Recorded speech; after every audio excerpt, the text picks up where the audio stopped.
particulièrement plaisir à parader, prendre part à la caravane toute la journée parce que je pense qu'il faut quand même être aussi proche du peuple et les sourires, le bonheur, la paix que j'ai ressentie, ça faisait quand même très longtemps.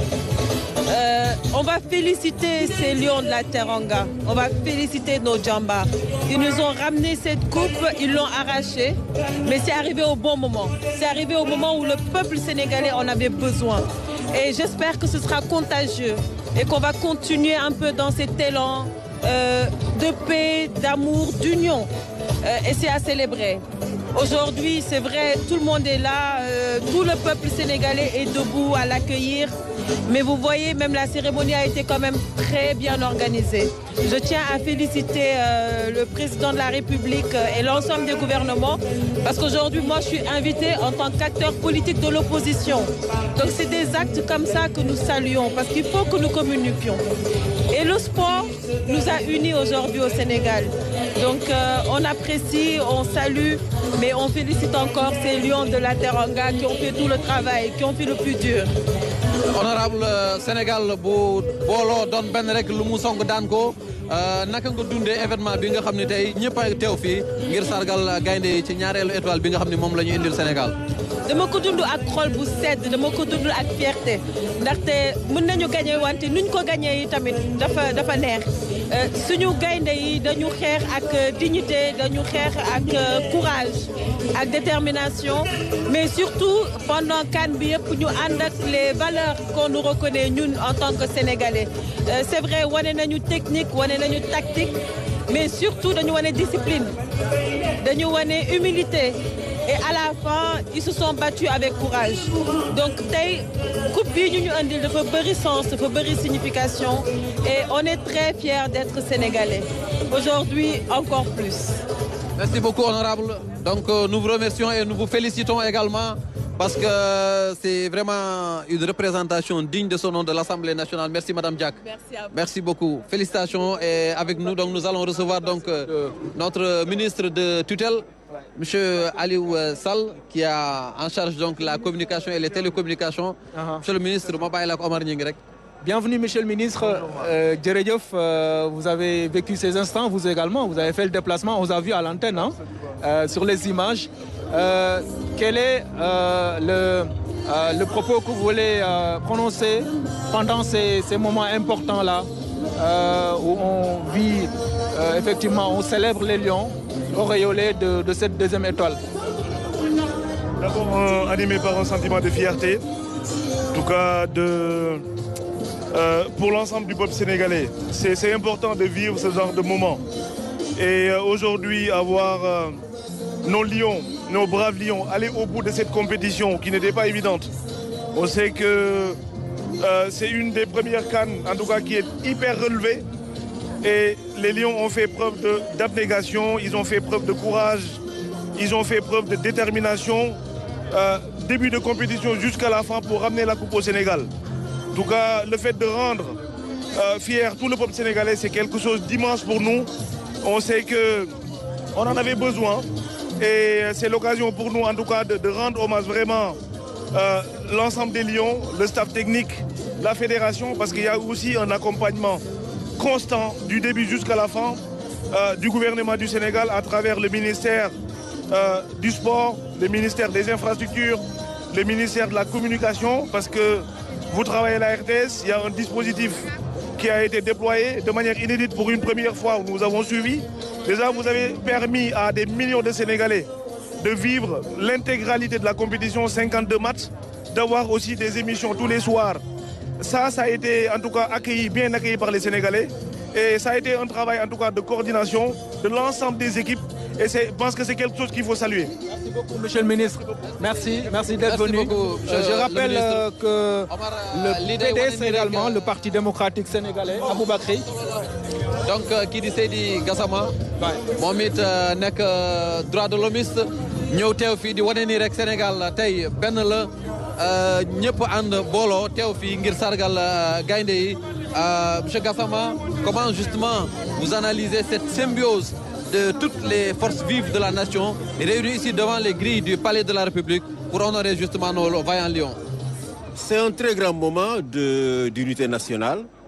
Je salue vraiment la bonne idée des autorités d'inviter toute l'opposition politique. Et là aujourd'hui, la société civile, les syndicats. C'est un grand moment. L'équipe nationale, c'est l'équipe de tous les Sénégalais. C'est tous les Sénégalais qui, en communion, ont prié pour que cette victoire ait lieu. Et c'est bon que tout le monde soit convié à cette fête. Et je remercie les autorités d'avoir eu cette idée de vraiment de convier tout le monde. ci wolof rek mu doon loo xam ni mbégte la Sénégalais yëpp ànd doon benn fekk seen njiitu réew mi ngeen honoré justement lions yi nga xam ne ñoo ñu indil seen ñaareelu étoile. mbégte bu rëy la tey li ma gis ci tribune bi moo gis naa fi lépp lu opposition politique Sénégal syndicats yi société civile daa mel ni tey moom ñëpp nekk nañu benn n'est-ce pas pour sargal équipe nationale. La équipe nationale symbole Sénégal la Sénégal yëpp lay représenté moo tax maa ngi rafetlu ni autorité convoyé toutes les forces vives de la nation ñëw tey pour sargal les lions. Et j'espère que unité bi ñu fi woon tey unité boobu dina continuer parce que dañ ko soxla pour relever les défis nga xam ne moom la dëkk bi di jànkonteel. lu am solo wallaay daal ci victoire bi absolument saa ñu àndee rek boole xool yi boole xel yi rek dañu am ndam. kon vraiment il faut que unité boobu continuer ku ji nag mënul ñàkk dafa baax sa ci réew waaye on doit pouvoir s'unir autour de l'essentiel pour faire avancer le réew mi ndax jafe-jafe yi bëri na trop. Merci Seydi Gassama. Donc, merci d'être venu. On a le plaisir également de recevoir notre grand frère. ngir continuer ci élan bi Omar ni nga ko waxee rek ñuy recevoir koo xam ne nag suñu doyen la. koo xam ne ki Sénégalais yi xam nañu xarañte fam ci wàllu sport moo bàyyi la ak moom. Abdoulaye Fofana Seck. Je rappelle avant d'introduire Abdoulaye que le PDS aussi a envoyé son représentant à cette cérémonie. Il s'agit de Alioune Diop, le chef de cabinet du président Abdoulaye Wade, Gorgui, que nous saluons au passage. Lui aussi ancien président de la République du Sénégal. Grand frère, ñu ngi lay nuyu ay moment yu am solo la yoo xamante ni ñu demee ni yow war nañu mën a yëkkati kàddu ndax xam nañu fi ñu jaar ba yegsi fi.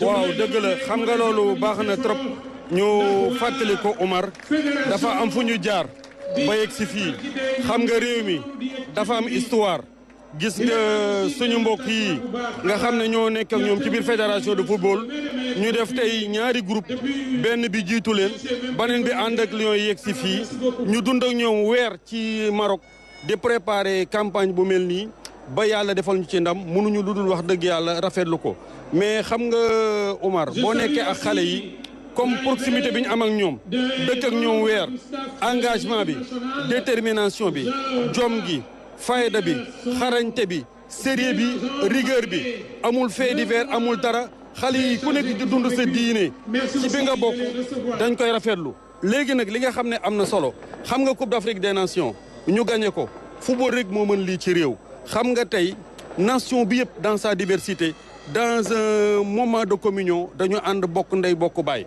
loolu dara mënu ko lu dul football gis nga importance bi nga xam ne am na ko ci àdduna kenn dootu ko démontrer tey xoolal j'ai souvent l'habitude de dire mën nañu bañ a bokk diine wala bañ a bokk waaso wala bañ a bokk xeet wala bokk tarixa mais le ballon gomme toutes les différences aujourd'hui xoolal Sénégal ni ñu ñëwee mais teeru si xale yi sargal leen jàppale leen xam nga la magie du foot demeure dans son incertitude dans sa vaste brassage de pulsions, d'audace et de folie.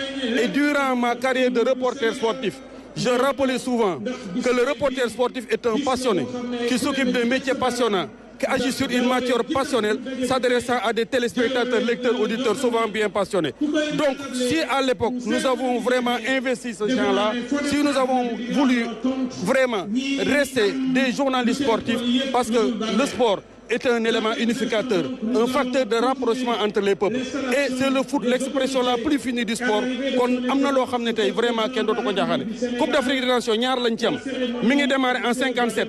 Xolal 65 la ñëk dem Coupe d'Afrique des Nations. Bobu Tunisie moko organisé, Ghana gagné ko. 68 après Asmara. Mais tok nañ 18 ans demuñu Coupe d'Afrique des Nations. Donc génération footballeur yu talentueux dans les années 70. Mbaye Fall, Ibrahima Ba Eusebio, Yamagor Seck, Léopold, mën naa leen lim une phalange de footballeurs. 86 ñooñu ñëpp xoolal ñooñu ñëpp demuñu Coupe d'Afrique des Nations. Il a fallu le 1er septembre 85, la résurrection, la résidence du football sénégalais, la renaissance du football sénégalais, c'était un 1er septembre 85, ici au stade Demba Diop. Ce jour-là, Jules-François Bocandé avait marqué 3 buts. C'est la génération de Oumar Gueye Sène, c'est la génération de Cheikh Tidiane Seck, c'est la génération de Amadou Diop. Donc après, c'est en 2000 que le Sénégal a eu disputé sa première Coupe d'Afrique des Nations. Nous l'avons vécu au Mali.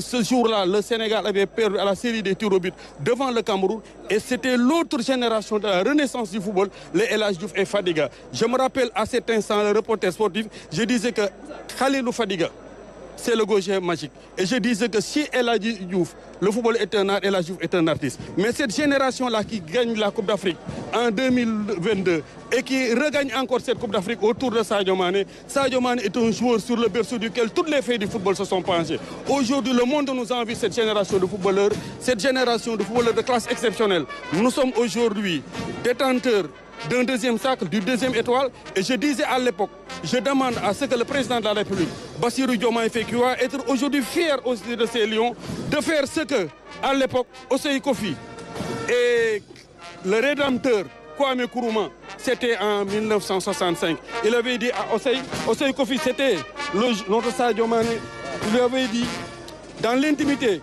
d'un état émouvant, rapporte-moi cette coupe au Ghana. Il est parti.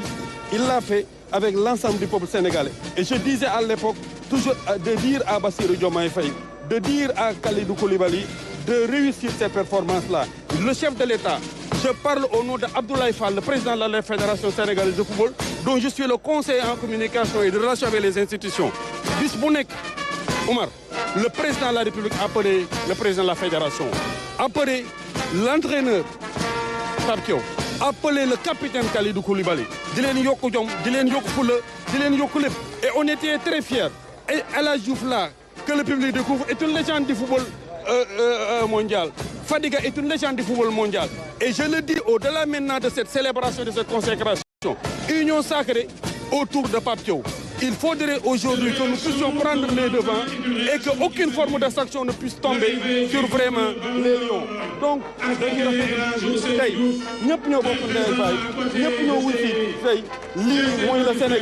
le Sénégal aujourd'hui doit vivre une ère de réconciliation. Et c'est par le sport que nous pouvons régler toutes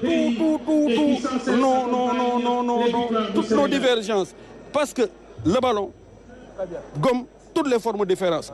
Je suis fier d'être sénégalais. Merci, vous êtes fiers d'être sénégalais. Nous sommes fiers d'être sénégalais. C'est un grand peuple, une grande nation. C'est un pays qui a une histoire. C'est pas n'importe quel pays. Et aujourd'hui, union sacrée autour des lions. Tchakaou Tchakanam, c'est un sacre extrêmement bien mérité. Et c'est le reporter sportif qui est revenu pour ses anciennes amours. Nous sommes fiers d'être des Sénégalais. Absolument. Merci beaucoup, grand frère Abdoulaye Fofana Seck. Nekk koo xamante ni ku xam football la Aboubacry ah.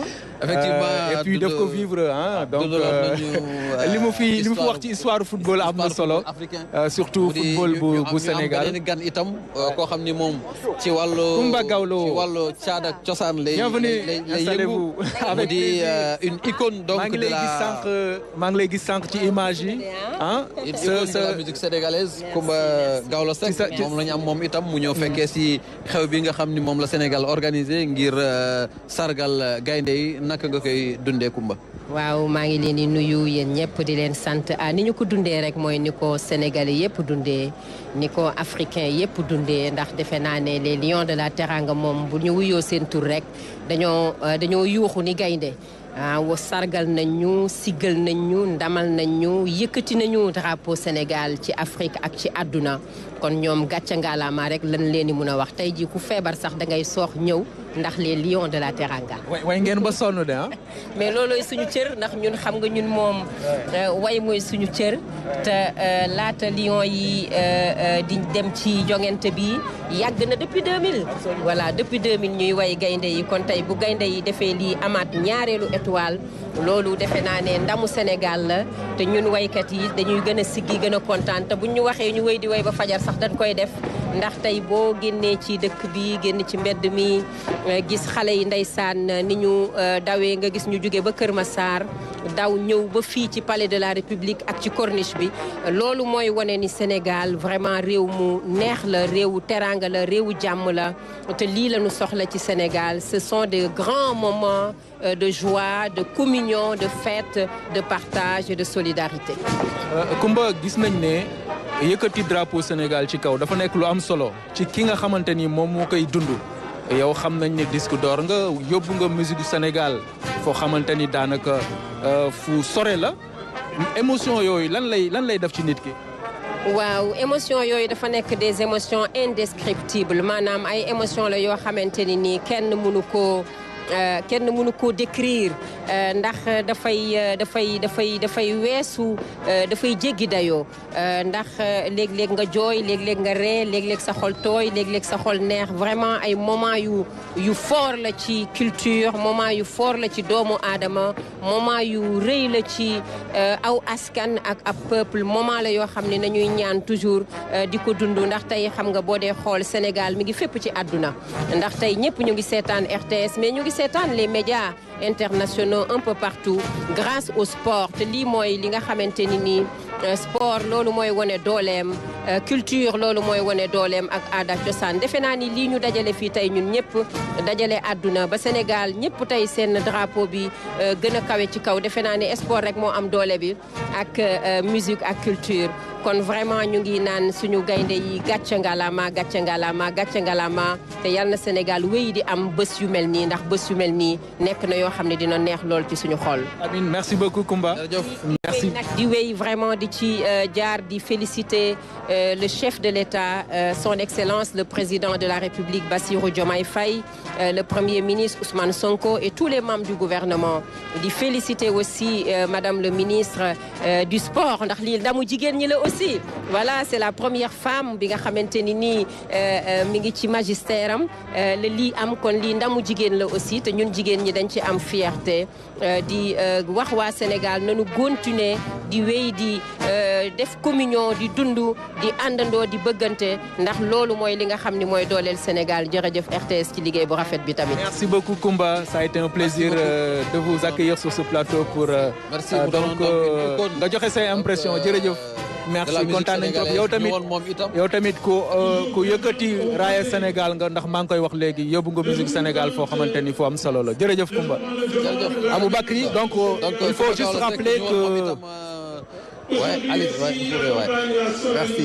Actuellement Aboubacry il faut juste rappeler que actuellement Lions yi ñu ngi ci biir palais de la République.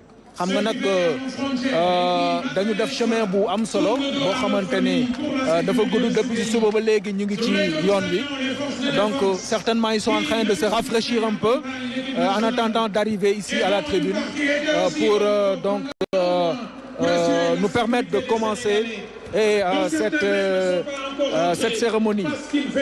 Nous sommes avec Kowechi Thiam, l'administrateur du FAISE. Kowechi yow sportif nga basketteur nga effectivement tey yow tamit certainement am nga ay émotions yu am solo yoo xamante ni di nga ko sentir en tant que sportif d'abord ah. Effectivement ñuy wax ñu julli ci yonent bi mu pare di sant yàlla bu baax a baax lii ndam la. mais ndamu Sénégal la ndam la ndamu Afrique la le sport a montré encore une fois que c'est une valeur sûre pour le développement le sport a montré encore une fois qu'il a les capacités d'unir tout le monde autour de quelque chose qui est le vert, jaune, rouge et les 5 étoiles et c'est important aujourd'hui malgré nos différences politiques et divergences politiques malgré nos différences religieuses on a su se mettre autour d'une équipe avec 12 Gaindé. Pourquoi j'ai dit 12? Ils sont 11. Mais les supporters aussi, ils font partie. Le peuple sénégalais, ils font partie. Aujourd'hui, on a montré une fois que l'Afrique peut le faire. L'Afrique doit le faire. Et l'Afrique va le faire. J'ai toujours dit et j'ai toujours cru que c'est une équipe qui joue, mais c'est une organisation qui gagne. Et en disant une organisation qui gagne, il faut mettre le président de la République.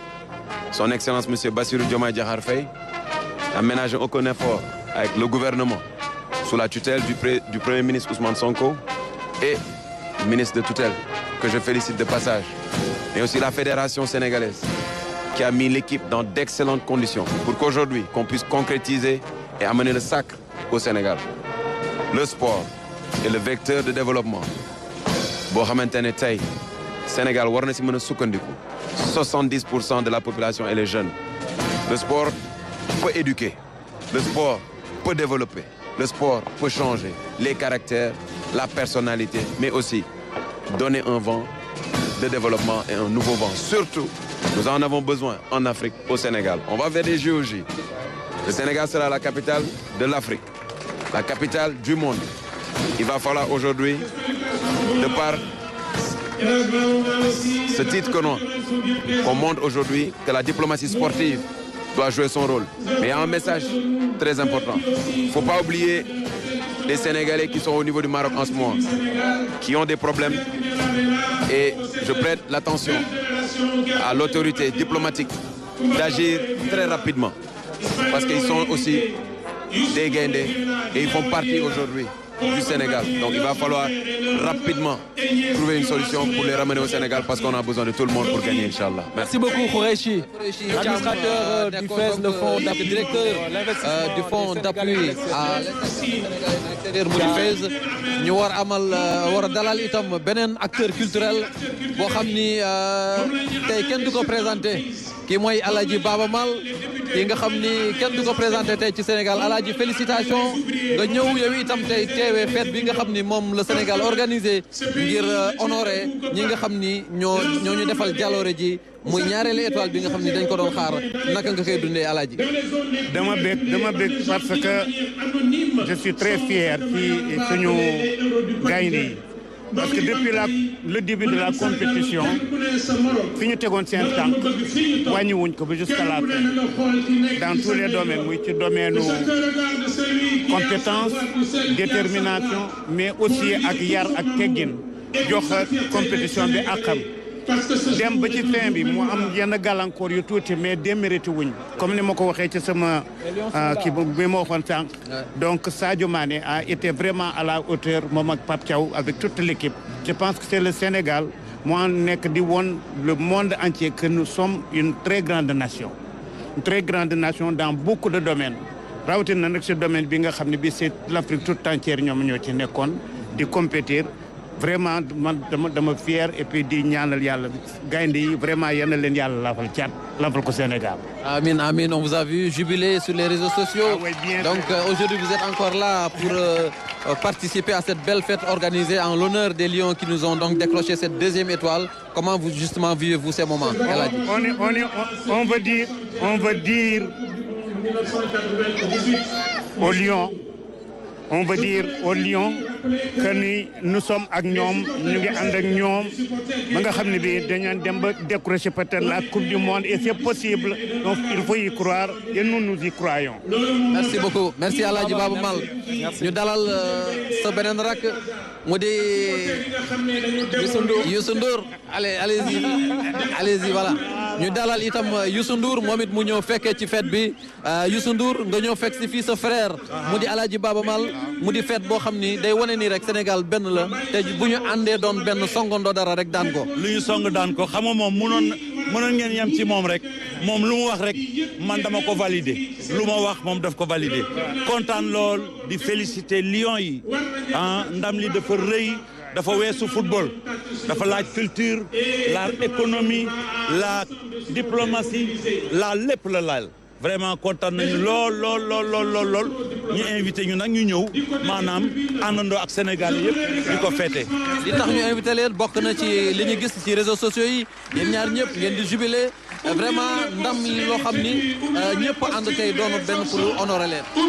non dañu dem ba jeex ndax booy yi dañu dem ba jeex. merci beaucoup. merci beaucoup mu nekkoon donc Aladji Youssou Ndour. Ça a été donc un plaisir de les accueillir. C'est les stars de la musique sénégalaise, Aboubakry. Effectivement. Donc, des gens qui vivent aussi au quotidien le sport. Et on les a vus donc, sur les réseaux sociaux vivre pleinement cette compétition continentale. Et c'était donc un plaisir aussi que de les recevoir sur ce plateau pour partager donc, avec eux cette belle fête en l'honneur de l'équipe nationale du Sénégal. Parce que c'est des stars aussi de la musique sénégalaise qui ont représenté le Sénégal et qui continuent de représenter le Sénégal partout. Eux aussi vraiment sont des gens à célébrer. Hein. Ils jouent de la musique, mais ils en profitent pour effectivement permettre au Sénégal d'être connu. Parce que quand on dit Youssou Ndour, Baba Mal, c'est des noms qui résonnent partout dans le monde. Et c'est grâce à voilà une autre star. Hein.